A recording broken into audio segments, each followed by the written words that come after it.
Exatamente. Eu assisti um filme recentemente, que eu já falei dele em outras oportunidades, e é uma tristeza que ele ainda não esteja disponível, porque eu assisti a convite de um amigo nosso, do Vitor Greenbaum, e que foi um festival de cinema da Hebraica, só vai o pessoal judeu lá, o Vitor é judeu e tal, ele me convidou, porque teve um filme que eles passaram lá, que aqui no Brasil saiu como Martin Luther King e o Rabino, mas é Shared Legacies, é o nome em inglês, que conta a história, assim, como o veio central é a amizade entre o Martin Luther King e o Abraham Joshua Heschel, que foi um grande rabino, escritor, assim, famosíssimo e tal, que escreveu aquele Por que Coisas Ruins Acontecem a Pessoas Boas, um clássico e tal.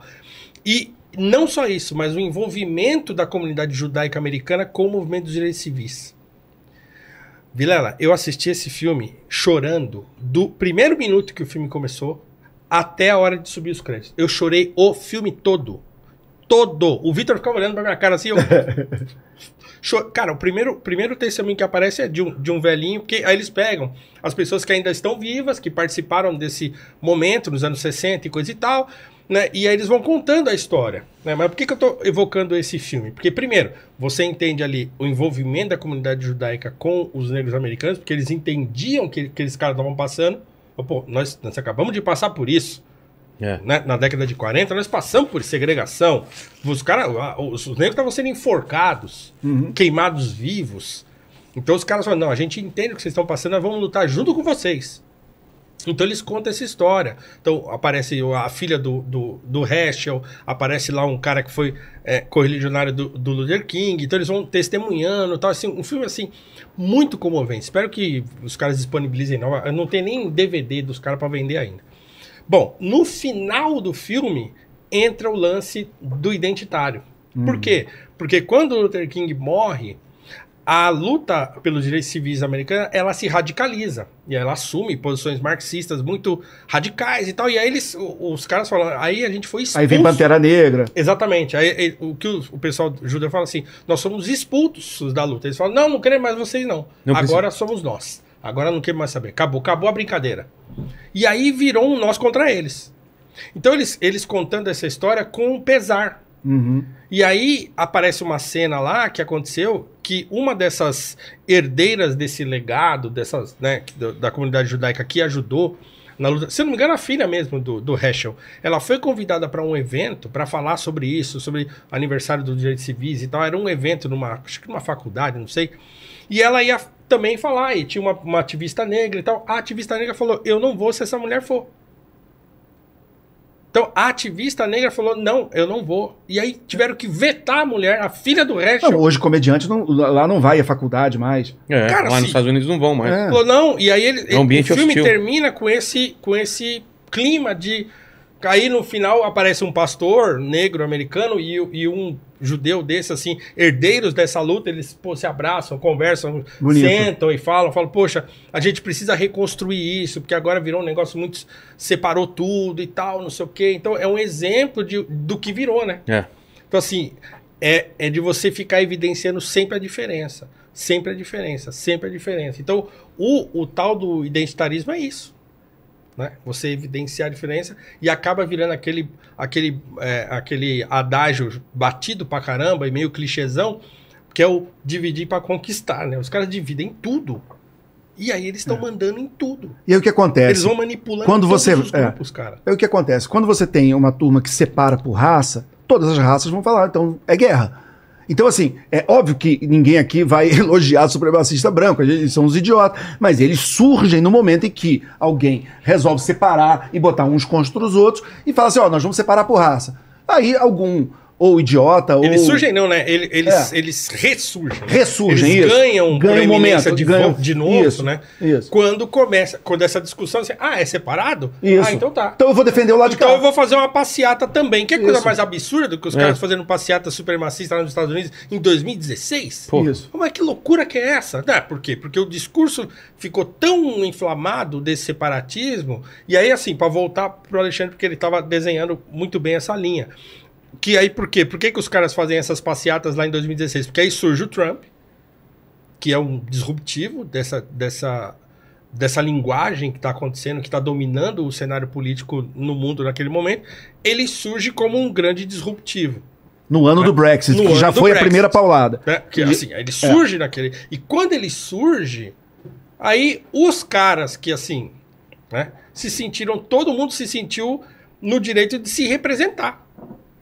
Né? E aí, assim, o resto é história. Mas voltando para o que você estava falando. Então...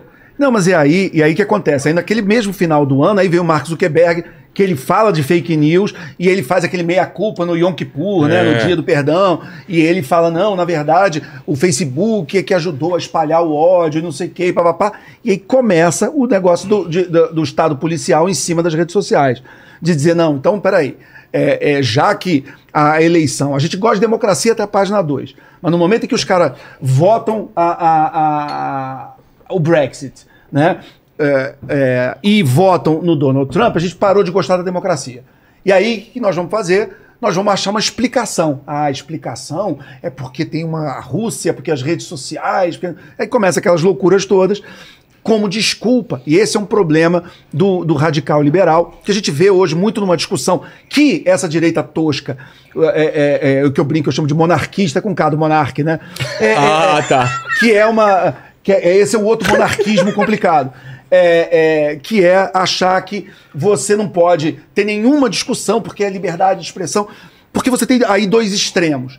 Você tem o extremo policialesco, que quer botar policial olhando rede social, que está errado. O meu artigo último da Valete dizia, o título do artigo é Liberdade de Expressão, nem monarca, nem Xandão. Era o título. Porque são dois extremos que os dois estão errados. Entendeu? Não é para você policiar a rede social, mas também, obviamente, não vale tudo. Você sabe que hoje você espalha uma mentira sobre uma pessoa, essa pessoa é linchada na rua 2 horas depois. Então tem que ter um pouco de cuidado, claro. Entendeu? E as redes sociais, elas não pegam muita coisa porque elas não querem, a gente sabe. A gente sabe no YouTube, se você como a velocidade que o YouTube derruba um problema de copyright, por exemplo, que dá um strike. Então consegue dar um strike em copyright, mas não consegue dar em discurso de ódio? Não dá, porque não quer. Entendeu? Porque não tá afim. Porque dá clique, porque dá engajamento, porque dá número, enfim. Então, tem discussões que podem acontecer, mas muito do radicalismo desse discurso identitário faz nascer, então, essa direita tosca que só atrapalha. Existe uma direita tosca? É claro que existe, entendeu? Ninguém tem monopólio da burrice, ninguém tem monopólio, todos os lados da discussão política. Tem gente idiota, mau caráter, bandida, tosca, tem, entendeu? E aí, quando você vê alguém que é, entre aspas, do seu lado... cara, eu vou dar um exemplo de uma pessoa desse grupo que ele estava falando, a gente teve esse grande grupo de pessoas. Tinha uma moça lá que a gente já não gostava muito. Grupo do Facebook? Mas que a gente se encontrava muito também. A gente dava umas festas e tal. E aí, quando o Maurício Macri ganhou lá na Argentina, virou presidente da Argentina, a gente logo depois teve uma dessas festas, e essa moça, que era uma das mais radicais, ninguém sabe quem é, tudo é a Karen, você sabe, né? Enfim, ficou lá gritando, falando mal do Macri e tal. Eu quis entender, eu falei, mas por que essa raiva toda do Maurício Macri, que ele te fez? Né? Porque pra esse pessoal ele é um tucanão e não sei o que e tal. E ela, ele botou uma trans na Secretaria de Diversidade, não sei o que, papapá. Então ele virou um empregado da esquerda, não sei o que. Eu falei, peraí. Você sabe quem é essa trans que foi colocada nessa secretaria? Por quê? Assim, ela é conservadora, ela é cristã, entendeu? Ela não compra nenhuma pauta da esquerda. Você só não gosta dela porque ela é trans. Você é transfóbica, entendeu? E é engraçado que esse dia foi um dia que eu me lembrei, falei assim, realmente tem uma direita transfóbica, tem uma direita... Entendeu? Porque o problema... Você pode não gostar de uma agenda política de, por exemplo, meter pauta trans para criança em pré-escola. É uma discussão que eu acho que tem que ter, ok. Entendeu? Agora, o Maurício Macri bota uma pessoa numa secretaria, uma pessoa que tem experiência de vida no assunto, uma pessoa que tem propriedade para falar do assunto, tem vivência, e é uma pessoa que está alinhada politicamente com aquele presidente, não tem nada de errado, nada. Entendeu? Da mesma maneira que o Lula botar o Silvio Almeida, que eu posso não gostar dele, eu posso ser contra as ideias dele, mas eu entendo. O sujeito escreveu um livro sobre isso, é um ativista do lado da esquerda, e alinhado com o Lula vai botar quem? Vai me chamar? Não, vai chamar ele. Entendeu? Eu entendo a lógica, né? E você não gostar do Silvio Almeida, o ser contra ele, por exemplo, é porque você não concorda, por exemplo, com a teoria do racismo estrutural, que eu não concordo, acho uma bobagem. É uma discussão que pode ter. Mas não é porque ele está ali, então, na verdade, é uma pauta... Não, ele está alinhado, como deveria ter no lado da direita, quando a direita, entre aspas, né, ela entra no Palácio do Planalto e ela ganha um mandato de 4 anos, você devia pegar o melhor direitista do Brasil que entenda daquele assunto em cada pasta. E que não foi o que aconteceu. Né? A gente viu um Ministério da Importância, ele é professor da educação, na mão de Weintraubs da vida, entendeu? Então, assim, porque isso é uma coisa que eu sempre tenho falado, porque a moeda... Secretaria da Cultura, né? Isso, o Roberto Alvim, né? O cara lá que fez aquele discurso, que ele vai querer dizer que é irônico, Claro. ou não, isso é uma idiotice, não se faz. Entendeu? E o que a gente tem visto agora nessa legislatura, no Congresso, essas CPIs, uns embates, uma turma idiota, grosseira, vulgar, entendeu? E isso só joga o nome da direita para baixo. Então é por isso que aí, se a gente for entrar mais nessa conversa da nova direita, que não tem nada de nova nem de velha. E se for para ganhar um rótulo, é a velha. É a direita de sempre. É a direita cética. É a direita que tenta estudar os assuntos antes de se meter nos assuntos. Que entende que as coisas não são resolvidas no grito. Entendeu? Que não existe essa coisa de achar que um político é mito e se ele fala para não tomar vacina, eu não dou vacina no meu filho. Você fala, como assim, cara? Quer dizer, em que ponto você chegou de afiliação política, que aí você vem... Só para fazer um último parênteses, eu te passo. Uhum. Da onde vem isso? Aí, teorias que eu tenho sobre isso, que está aberta para debate. Uma teoria que eu tenho é o seguinte: o brasileiro, ele é desconfiado. Né? Não é uma sociedade do que... Até na sociologia se trata muito essa discussão da sociedade da confiança. Tem sociedades onde as pessoas confiam naturalmente no vizinho, no outro, no cara que ele nunca viu. Então, por exemplo, os Estados Unidos, que é uma sociedade que tem um nível de confiança alto entre as pessoas, né? Você vê, por exemplo, um filme do Velho Oeste. Você vê um saloon, né? O sujeito lá, o Billy the Kid lá, ele entra no saloon. O saloon tem cortina, tem uísque, tem as mesas lá do pessoal jogando pôquer. No meio do deserto. Como é que aquilo chegou lá? Chegou porque o sujeito, ele foi com o cavalinho dele lá conquistar o Oeste, botou a bandeirinha dele e falou, vou abrir aqui um restaurante. Tinha uma linha de trem, ele recebia um catálogo, ele olhava e saía ticando. Preciso de cortina, preciso de cama, preciso de travesseiro, preciso... Ele nunca viu o cara lá de Nova York ou de Boston, que ele tá comprando, mas ele confiava. Ele sabia que ele podia pegar e botar um monte de dólar no envelopinho, ou no negócio da Western Union, sei lá, o que ele tivesse na época, e botar num trem e mandar pro outro lado do país, que o cara não ia roubar ele. Que 2 meses depois ia voltar num trem uma cama, um uísque que ele comprou. E aí monta aquilo tudo que a gente conhece no meio do deserto, no século XIX. Aquilo tudo, nada era feito ali. Né? Tudo era feito do outro lado do país e vinha de trem. Numa época que não tinha internet, não tinha telefone, não tinha nada, mas tinha confiança. O brasileiro é muito desconfiado. E com motivo, de certa forma. Imagina, eu que sou do Rio de Janeiro. Então... Enfim, eu sou da terra do Tropa de Elite, né? Enfim. Então, o brasileiro tem motivo. E aí o que acontece? Quando você é desconfiado e muitas vezes paranoico, você fica querendo entender como é que você confia ou não em alguém. O Bolsonaro é um cara que entendeu isso, porque uma certa vulgaridade, grosseria, é uma indicação indireta de autenticidade. E o brasileiro desconfiado fala, não, esse cara, ele é doido, esse cara fala o que tem que falar, e não sei o quê, então eu posso confiar. Num mar de pessoas que eu desconfio, numa política que é apodrecida, que só tem corrupto, que todo mundo é bandido. E falso, né? E falso e tal, eu descobri um cara que é autêntico, que não é. Mas, entendeu? Uma coisa que eu ouvi outro dia, não sei quem falou, mas eu achei engraçado. Acho que foi o Renan, que falou o seguinte: como é que um cara, que é um malandro do Rio de Janeiro, ele nasceu em São Paulo, mas a vida do Bolsonaro foi toda feita no Rio de Janeiro, né? Esse cara ganhou o coração do agro do Brasil. E todo o agro do Brasil olha pro Bolsonaro e fala, esse cara me representa. o sujeito que é um malandro do Rio, entendeu? É muito doido. Mas o agro, que é um setor que tem gente que trabalha duro pra caramba, né? Assim, extremamente conservador, no sentido, né? Que em tese não deveria, de certa forma, se identificar com o Jair Bolsonaro. O Jair Bolsonaro que é um esperto político, malandro, entendeu? Somente quando ele vai nessas feiras agro, fala com um R de interior de São Paulo, que ele nasceu mesmo, né? Ele, ficou até uns 7 anos, acho que 8 anos, uma coisa assim. Mas ele vai modulando uma coisa que todo populista faz, que o Lula faz. O Lula vai para Washington, numa reunião com investidores internacionais, ele não fala do jeito que ele fala no ABC para sindicalista. Político é um pouco ator, né? Ele sabe fazer essas coisas. Né? Então, você tem essa direita que, infelizmente, caiu nesse conto, e você tem uma classe média no Brasil que, de certa forma, ela resolveu dar razão às críticas da esquerda. Porque teve muita gente que caiu, por exemplo, na época da pandemia, nessa história de vamos botar para trabalhar e que se dane, quem tiver que morrer, que morra. A gente ouviu isso. A gente ouviu isso de gente próxima. A gente ouviu isso de gente que fazia parte do nosso grupo de, entre aspas, influenciadores e analistas, que estava falando, como é que